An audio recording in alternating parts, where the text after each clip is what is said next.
අද මම ඔයාලට කියලා දෙන්නේ මේ ලස්සන චූටි බේබි ඩයපර් කවර් එකේ බ්ලොක් එක හදාගන්න විදිහ. මේකට බේබි බ්ලූමර්ස් කියලාත් කියනවා. එහෙම නැත්නම් ඉතින් බේබි පැන්ටිස් කියලා කියන්නත් පුළුවන් අපිට. ඇත්තටම මේවා තියෙන්නේ බබාලාගේ ඩයපර් එක උඩින් අඳින්න. සාමාන්‍යයෙන් අපි අවුරුදු 2 විතර වෙනකන් ඩයපර්ස් අඳිනවා. ඉතින් මේ ඩයපර් එක වැහෙන්න තමයි අපි මේ බේබි ඩයපර් කවර් එක අඳින්නේ. ඊට පස්සේ ඉතින් ඔයාලට මේවා ඒගොල්ලෝ චූටි පැන්ටිස් විදිහට පාවිච්චි කරන්නත් පුළුවන්. අද මම මේ ටෙම්ප්ලේට්ස් 3ක් හදාගන්න විදිය කියලා දෙනවා. ඒ කියන්නේ ස්මෝල්, මීඩියම්, ලාර්ජ් කියන 3. ඊට පස්සේ ඒවා තුනටම බ්ලූමර්ස් මහන විදිය ඊළඟ වීඩියෝ එකකින් කියලා දෙනවා. මොකද දෙකම එකට දැම්මොත් එහෙනම් වීඩියෝ එක ගොඩක් දිග වෙන හින්දා. ඊළාට විශේෂයෙන්ම කියන්න ඕන දේ තමයි මම මේවා ස්ටෑන්ඩඩ් සයිසස් වලටයි අරන් තියෙන්නේ. ඒ කියන්නේ මට හිතෙන විදිහට මම සයිස් ගත්තේ නැහැ. සයිසස් හරියට රිසර්ච් කරලා හරිම සයිස් ගත්තේ. ඒතර ඔයාලා බිස්නස් එකක් කරන්න හිතාගෙන ඉන්නවා නම් කිසිම ප්‍රශ්නයක් නැතුව මේවා පාවිච්චි කරන්න පුළුවන්. ඒ කියන්නේ මේ ටෙම්ප්ලේට්ස් පාවිච්චි කරන්න පුළුවන්. තවත් විශේෂම දෙයක් කියන්න ඕනේ. ඇත්තටම මම මේක හැදුවේ මගේ වීඩියෝස් බලන කෙනෙක් එයාගේ චූටි බබාට මහන්නත් ඒ වගේම එයා බිස්නස් එකක් කරන්න හිතාගෙන ඉන්න බවත් කියලා මට පුළුවන් නම් මේකේ බ්ලොග්ස් ටිකක් හදලා දෙන්න කිව්වා. ඉතින් මේ බ්ලොග්ස් හදන්න ගිය වෙලාවේ මට හිතුණා මේක වීඩියෝ කරා නම් මට ඔයාලා හැමෝටම ප්‍රයෝජනයක් වෙන විදිහට මේක දාන්න පුළුවන් කියලා. ඇත්තටම මේක මගේ මිස් වුණ දෙයක්. චූටි බබාලගේ ඇඳුම් ටිකක් කරන්න ඕනේ කියලා මං හිතුවා. ඉතින් ඉස්සර වෙලා මං කරන්නේ මේ ටෙම්ප්ලේට්ස් ටික හදලා ඒවයේ සයිස් 3ට හරියන පැන්ටිස් 3කුත් ඔයාලට මහලා පෙන්නනවා. ඊට පස්සේ මම පොඩ්ඩක් කල්පනා කරන්න වෙන අයිටම්ස් ටිකක් දානවද කියලා. හරි එහෙනම් අපි දැන් පටන් ගනිමු. ඔයාලට ප්‍රයෝජනවත් වෙයි කියලා හිතලා මම හදපු සයිස් chart එකේ ෆොටෝ එකකුත් මෙතන දැම්මා. ඔයාලට ඒක බලලා මෙෂර්මන්ට්ස් එහෙම ගන්න පුළුවන්. NB එකයි XL එකයි. ඒ කියන්නේ නිව්බෝර්න් එකයි එක්ස්ට්‍රා ලාර්ජ් එකයි කරන්නේ නැහැ. ඊටු තුනට තමයි මම බ්ලොග්ස් හදන්නේ.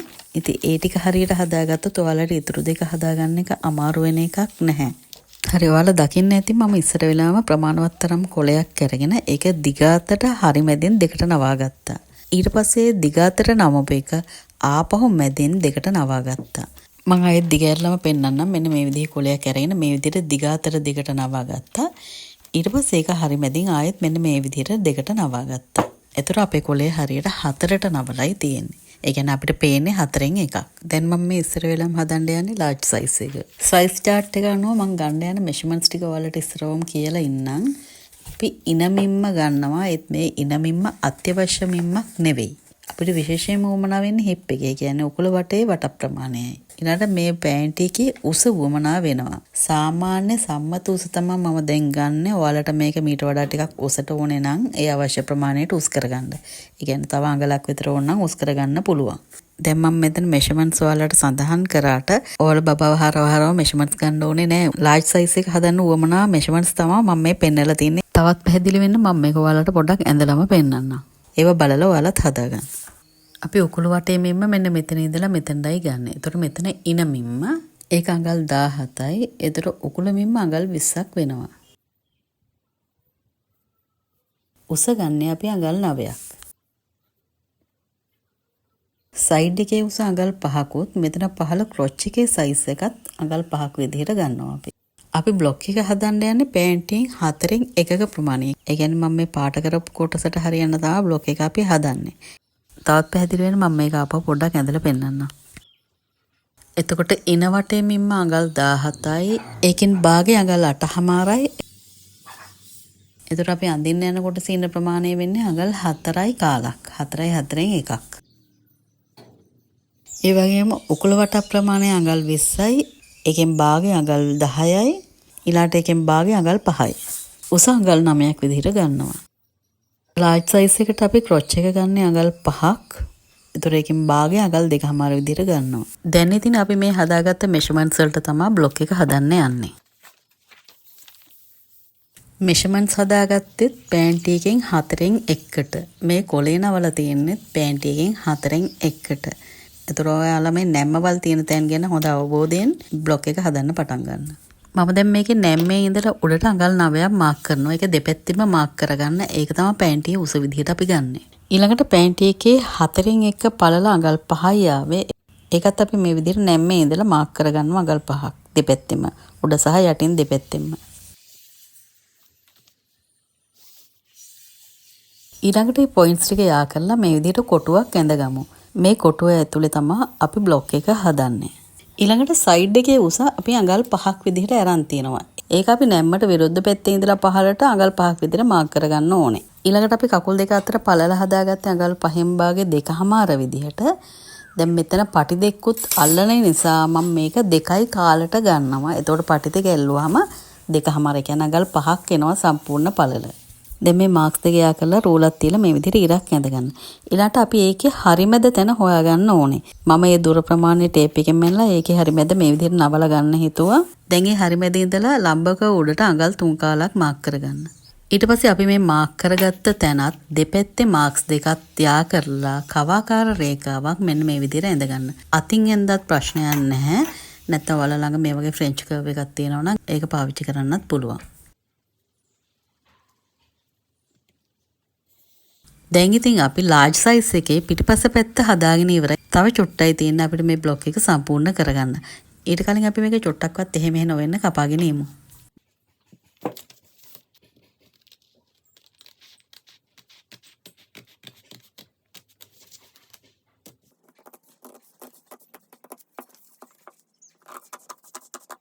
දැන් මේ පිටිපස්ස පැත්තනේ මම මේක එහෙමම අනිත් පැත්තට හරවනවා. ඒතර මේ පැත්තේ තමයි ඉස්සරහ පැත්ත ඇඳගන්න යන්නේ. ඉස්සරහ පැත්ත හදනවා කියලා චූටි දෙයයි කරන්න තියෙන්නේ. ඉස්සරහ පැත්තේ කකුල් වටා චුට්ටක් ඇතුළට කරලා කපා ගන්නයි තියෙන්නේ.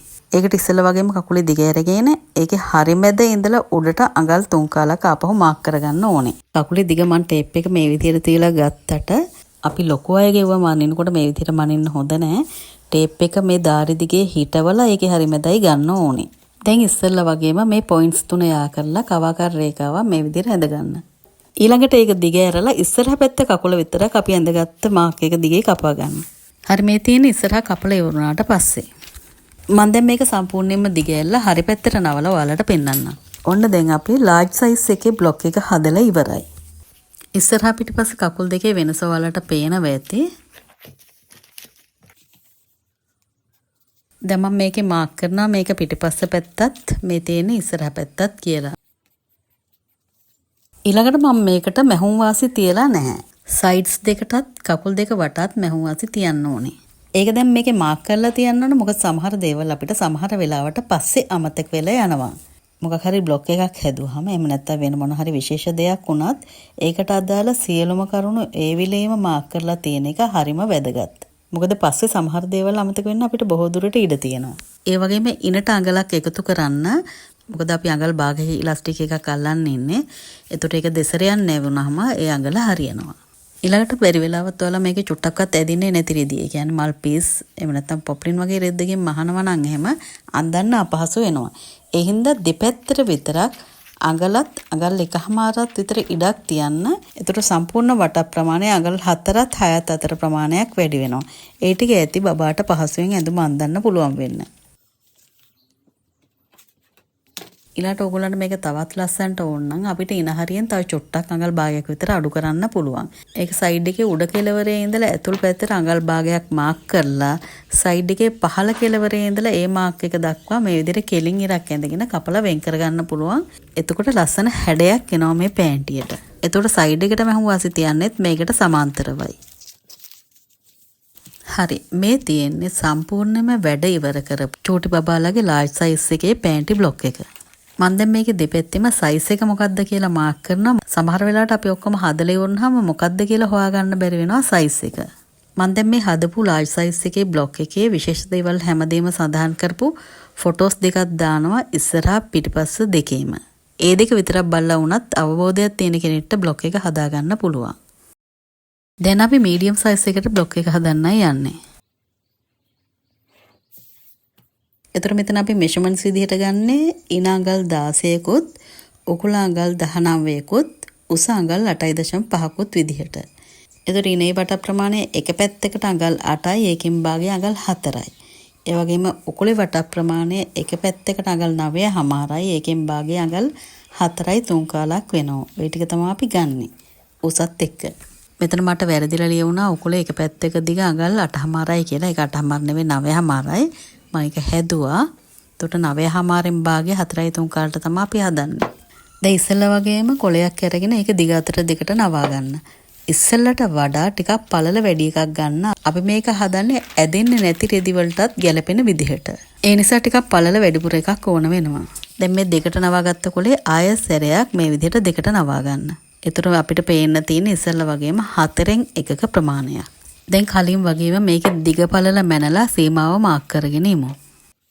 පළල අඟල් 4යි 4න් 3ක් උඩින් සහ යටිනොත් උස අඟල් 8මාරක් දෙපැත්තෙනොත් මාක් කරගන්න ඕන මේ විදිහට.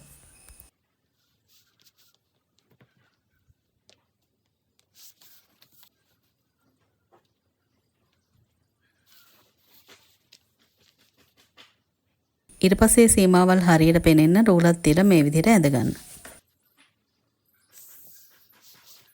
මම මේකේ දිග සහ පළල මේ විදිහට මාක් කරගන්නවා ඉස්සර වෙලාම.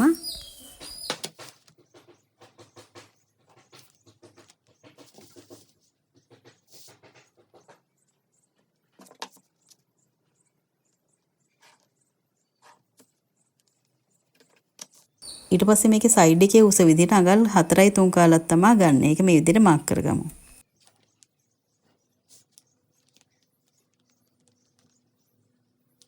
ඊළඟට පහළ කොටසේ පළල අඟල් 2ක් විදිහටයි ගන්නෙ.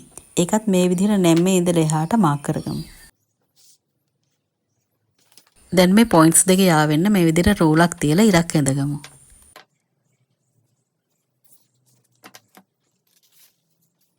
ඊළඟට ටේප් එක අරගෙන මේකේ හරි මැදත් මාක් කරගෙන ඉමු මේ විදිහට. ඊළඟට අපි ඇඳගත්ත ඉරේ ඉඳලා ලම්බකව අඟල් 3 කාලක් ඉහළට මාක් කරගෙන අර දෙපැත්තේ පොයින්ට්ස් දෙකයි ඒ පොයින්ට් එකයි හරහා කවාකාර රේඛාවක් ඉස්සෙල්ලා වගේම ඇඳගමු.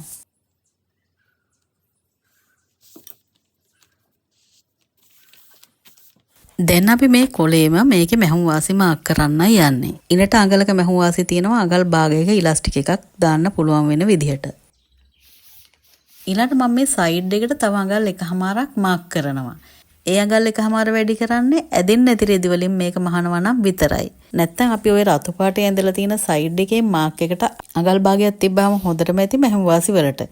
ඒ කියන්නේ ඉන්ටර්ලොක් ජර්සි වගේ රෙදි වලින් මහනවා නම් අපි මේ ඇඳගත්ත බ්ලොක් එකට තව අඟල් භාගයක් තිබ්බාම හොඳටම ඇති. මම ඉස්සර වෙලාම මේ උඩින් තියෙන මැහුම් වාසිය මාක් කරලා ඉන්නම්. එතන අඟලක් තියෙනවා ඉලාස්ටික් වලට. දැන් මම මේ නිල් පාටින් සයිඩ් එකේ අඳින්නේ ඇදෙන්නේ නැති රෙදි වලින් මහනවා නම් ඒකේ මිම්ම විදිහට. ඊළාට කකුල් වටේට අඟල් භාගයක් මැහුම් වාසි තියලා මේ විදිහට නිල් පාටින්ම ඇඳ ගන්නවා.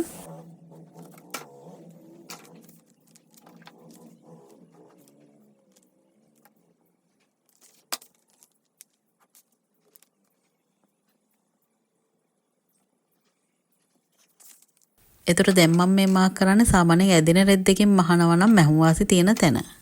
මේ තියෙන්නේ පොප්ලින් මල් පීස් වගේ රෙදි වලින් මහනවා නම් මැහුම් වාසි තියන්න ඕන තැන.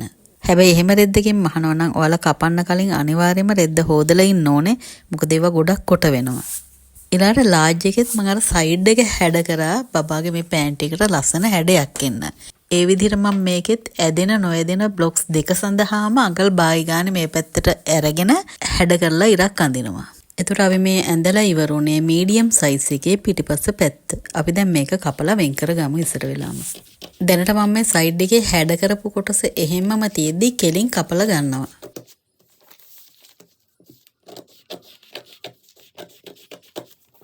මේක දිගහැරලා බලපුවහම මෙන්න මේ විදිහට තියෙන්න ඕනේ.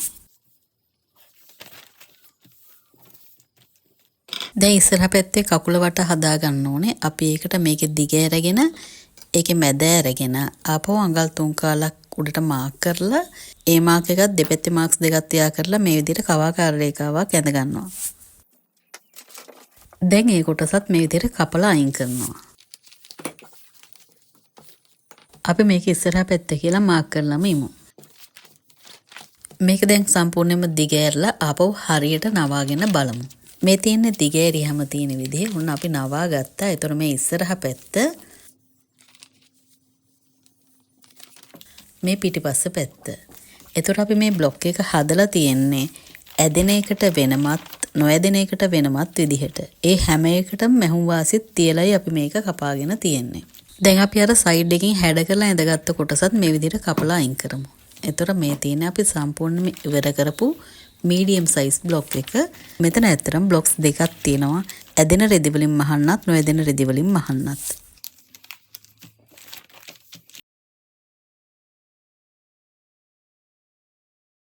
දැන් අපි ලෑස්ති වෙන ස්මෝල් සයිස් බ්ලොක් එක හදාගන්න. ඒකටත් ප්‍රමාණවත් තරම් පොලයක් අරගෙන ඉස්සෙල්ලා වගේම දිග අතට දෙකට නවලා ඒක ආපහු මැදින් නවා ගන්න.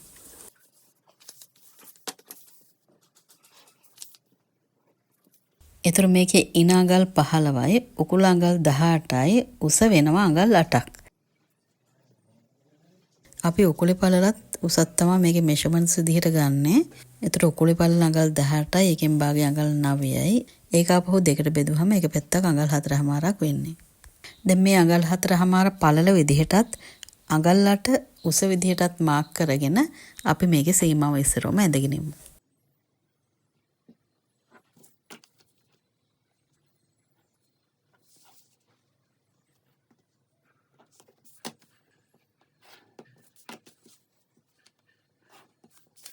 මේක සයිඩ් එක අඟල් 4ක් උසටත් පහළ ප්‍රොච් එක හරිය අඟල් 1.3 කාලක් විදිහටත් මාක් කරගෙන කලින් වගේම මේ පොයින්ට්ස් දෙක මේ විදිහට යා කරන්න.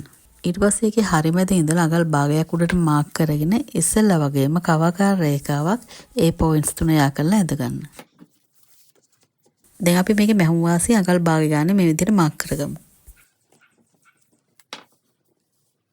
මම මේ රතු පාටින් මාක් කරන්නේ මැහුම් වාසිය.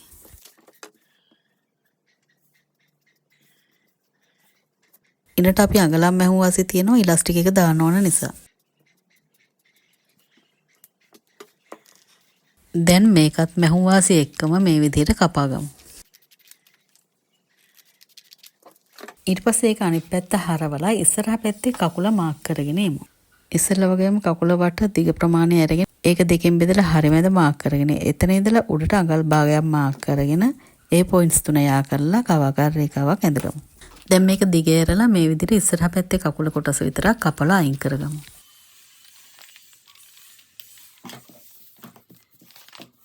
ඉතින් අපි හදාගත්ත බ්ලොක් එක මේ විදිහටයි පේන්න තියෙන්නේ. අපි මේක මාක් කරගමු. මේ පිටිපස්ස පැත්ත කියලාත් ස්මෝල් සයිස් එක කියලාත් ඒ වගේම මේ ඉස්සරහ පැත්ත කියලාත්. දැන් මම මේක දිගෑරලා හරි පැත්තට නවලා පෙන්නන්නම් ඔයාලට කොහොමද තියෙන්නේ කියලා. හරි මේ තියෙන්නේ අපි හදාගත්ත ස්මෝල් සයිස් බේබි ඩයපර් කවර් එකේ ඉස්සරහ පැත්තත් මේ පිටිපස්ස පැත්තත්. මේකේ මැහුම් වාසිය ඇතුළත් කරලා තියෙන්නේ කියලා මම මෙතන සටහන් කරනවා පස්සේ අමතක වෙන්න ඉඩ තියෙන නිසා. මේ බ්ලොක් එකේනොත් ඇදෙන්නේ නැති රෙද්දකින් මහනව නම් සයිඩ් එකට අඟල් 1 ගානේ තියන්න. එතකොට සයිඩ්ස් හතරට අඟල් 4ක් වැඩි වෙනවා.